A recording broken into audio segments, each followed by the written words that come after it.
Olha, a inteligência artificial já deixou de ser coisa de filme, né? Ela já está aqui, remodelando o Brasil agora mesmo.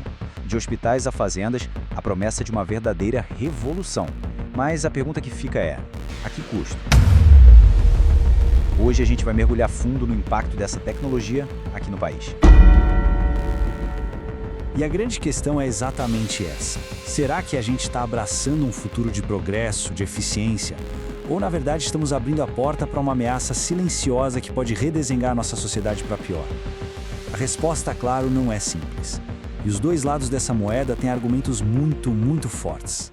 Para a gente entender o porquê de tanto otimismo, basta olhar para os benefícios que já estão aparecendo por aí. Em vários setores aqui no Brasil, essa promessa de um futuro mais eficiente, ela já é uma realidade bem palpável. Vamos pensar em duas áreas que são cruciais para todo mundo: negócios e saúde. Nas empresas, a IA está pegando aquele trabalho repetitivo e automatizando tudo. E isso não é só para cortar custo, não. A ideia é liberar as pessoas para poderem inovar, criar. Já na saúde, o impacto é ainda mais profundo. Já existem algoritmos que ajudam médicos a identificar tumores em exames com uma precisão que literalmente salva vidas, além de otimizar a gestão de leitos em hospitais que vivem lotados.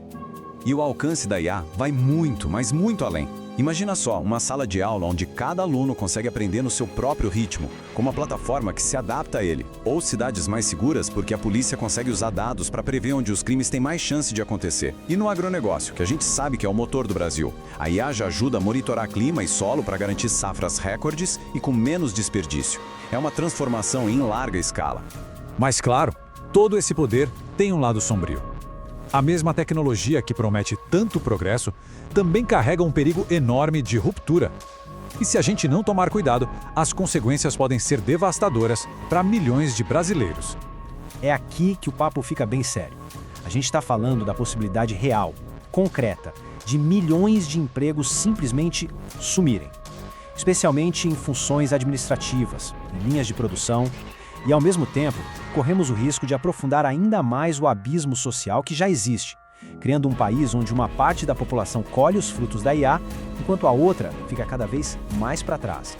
E os riscos não são só econômicos, eles tocam no coração da nossa privacidade. Para onde vão todos os nossos dados? Quem está usando? Como estão usando?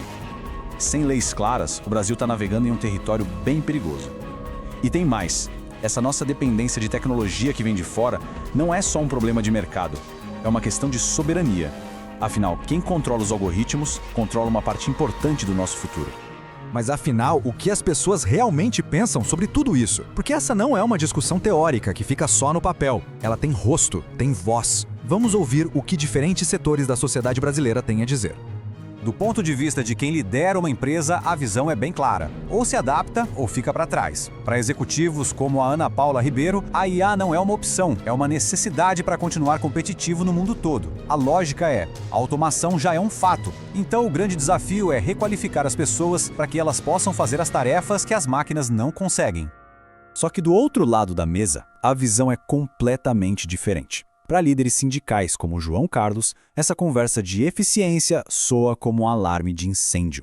O alerta dele é muito direto. Se não houver um plano sério do governo mesmo para requalificar os trabalhadores, a IA não vai ser uma ferramenta de progresso, vai ser uma fábrica de desemprego. Já o pessoal da academia traz uma luz para a questão ética. A professora Mariana Lopes lembra de um ponto fundamental: a tecnologia, em si, não tem moral. Somos nós que damos um propósito a ela. E a pergunta que ela faz é: a gente está construindo uma IA para servir só ao lucro de alguns ou para servir ao bem de todo mundo? Para ela, a resposta passa, obrigatoriamente, por mais regulação e total transparência. E no fim do dia, tudo se resume à experiência de gente como o Rafael. A fala dele captura com perfeição o dilema que mora no coração de milhões de brasileiros. É a esperança de ver a IA melhorando a saúde, a educação, misturada com aquele medo visceral de acordar um dia e descobrir que o seu emprego foi substituído por um robô. Então, com todas essas visões tão diferentes e até conflitantes, qual é o caminho a seguir? Bom, especialistas apontam que a solução não é tentar parar a tecnologia, mas sim guiar o desenvolvimento dela de uma forma inteligente e, acima de tudo, humana. E a boa notícia é que existe um roteiro para navegar nesse desafio. Ele se baseia em 5 pilares que estão todos conectados. Primeiro, educar as nossas crianças para o futuro digital, desde cedo. Segundo, requalificar quem já está no mercado de trabalho. Terceiro, criar leis que protejam as pessoas. Quarto, investir em tecnologia nossa, nacional, para a gente ser protagonista e não só consumidor. E por fim, o mais importante de tudo, garantir que essa revolução seja para todos, sem deixar ninguém para trás.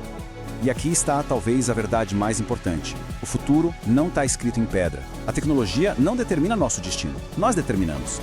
O jeito como a IA vai impactar o Brasil não depende dos algoritmos, e sim das escolhas que nós, como sociedade, fizermos a partir de agora. O que nos leva à pergunta final, a mais importante de todas. Como é que o Brasil pode garantir que essa tecnologia incrível sirva para construir um país mais justo e não apenas para enriquecer uma pequena elite? A resposta que a gente der a essa pergunta não vai definir só o futuro da IA no Brasil, vai definir o futuro do próprio Brasil.